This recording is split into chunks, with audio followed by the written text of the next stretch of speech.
السلام علیکم۔ کیا آپ جانتے ہیں کہ قرآن پاک کی صرف 4 آیات پر مشتمل ایک صورت ایسی ہے جس کے بارے میں رسول اللہ صلی اللہ علیہ وسلم نے فرمایا کہ یہ قرآن کے 1/3 کے برابر ہے؟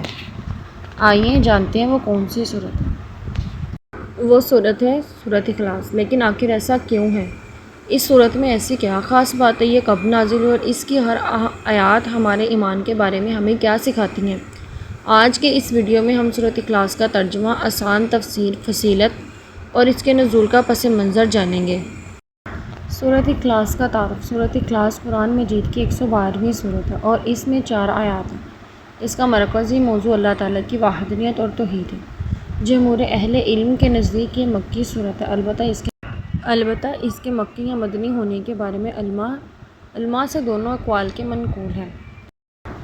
کب نازل ہوئی؟ سورۃ اخلاص کے نزول کا قطعی سال یا تاریخ معتبر طور پر متعین نہیں ہے، البتہ جمہور کے نزدیک یہ مکہ کے دور میں نازل ہوئی۔ نزول کے سبب کے بارے میں روایت میں آتا ہے کہ مشرکین مکہ نے رسول اللہ صلی اللہ علیہ وسلم سے اللہ تعالیٰ کے صفت اور حقیقت کے بارے میں سوال کیا اور کہا اپنے رب کا نسب ہمیں بتائیں۔ اس کے جواب میں یہ صورت نازل ہوئی۔ یہ سبب نزول اپنے کثیر دیگر تفاسیر میں منقول ہے۔ اب سورۃ اخلاص کا ترجمہ اور تفسیر۔ آیت نمبر 1، قُلْ هُوَ اللَّهُ أَحَدٌ۔ ترجمہ، کہہ دیجئے وہ اللہ ایک ہے۔ آسان تفسیر۔ اللہ تعالیٰ ہمیں بتا رہا ہے کہ وہ اپنی ذات میں اکیلا اور یکتا ہے، اس کا کوئی شریک نہیں، اس سے جیسا کوئی نہیں، عبادت کے لائق صرف وہی ہے۔ دنیا میں انسان بہت سی چیزوں سے مدد مانگتا ہے، لیکن ہمارا حقیقی معبود صرف اللہ تعالیٰ ہے۔ یہ آیت ہمارے دل میں توحید کو مضبوط کرتی ہے۔ آیت نمبر 2، اللہ الصمد۔ ترجمہ، اللہ بے نیاز ہے۔ آسان تفسیر۔ اللہ الصمد اللہ تعالیٰ کے عظیم ناموں میں سے ہے۔ مفسرین نے اس کے معنی میں بیان کیا ہے کہ اللہ تعالیٰ بے نیاز ہے اور تمام مخلوق اپنے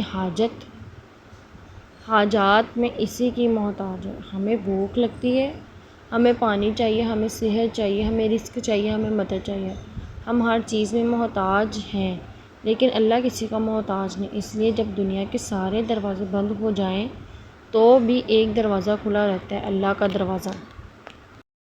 آیت نمبر 3، لم یلد ولم یولد۔ نہ اس کی کوئی اولاد ہے اور نہ وہ کسی کی اولاد ہے۔ آسان تفسیر۔ اللہ تعالیٰ مخلوق کی طرح نہیں ہے۔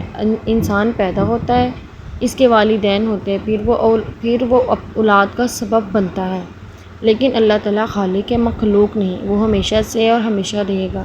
اس لیے نہ اللہ تعالیٰ کی کوئی اولاد ہے اور نہ وہ کسی کی اولاد ہے۔ آیت نمبر 4، وَلَمْ يَكُنْ لَهُ كُفُوًا أَحَدٌ۔ ترجمہ، اور کوئی اس کے برابر نہیں۔ آسان تفسیر۔ دنیا میں ہمیں بہت سی طاقتور چیزیں نظر آتی ہیں، لیکن اللہ تعالیٰ جیسا کوئی نہیں۔ نہ اس کی ذات میں کوئی برابر ہے، نہ اس کی صفات میں، نہ اس کی قدرت میں اور نہ عبادت میں کوئی اس کا شریک ہے۔ وہ اکیلا ہے، بے نیاز ہے اور بے مثال ہے۔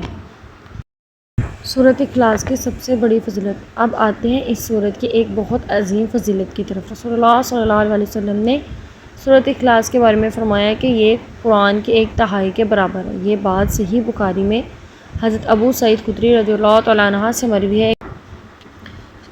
ایک شخص سورۃ اخلاص کو بار بار پڑھ رہا تھا۔ جب اس واقعے کا ذکر رسول اللہ صلی اللہ علیہ وسلم سے کیا گیا تو آپ صلی اللہ علیہ وسلم نے اس سورت کی عظمت بیان فرمائی اور فرمایا کہ یہ قرآن کے 1/3 کے برابر ہے۔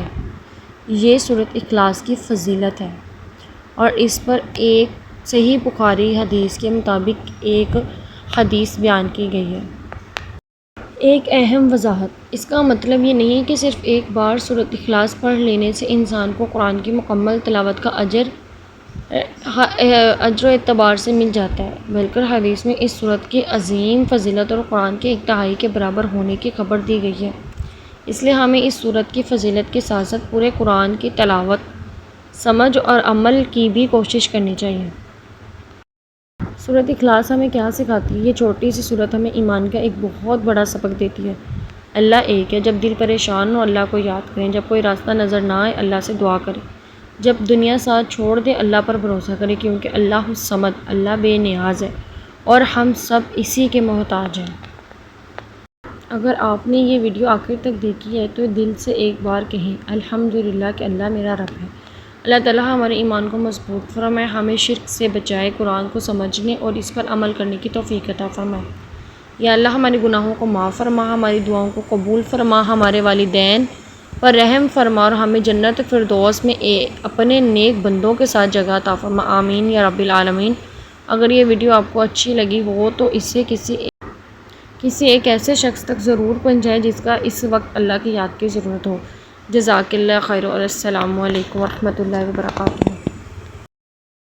اگر آپ سورۃ اخلاص کی طرح قرآن کی مزید صورتوں کا ترجمہ اور تفسیر اپنی آسان اردو میں سننا چاہتے ہیں تو پیٹرو جہاں کو سبسکرائب کر لیجیے۔ شکریہ۔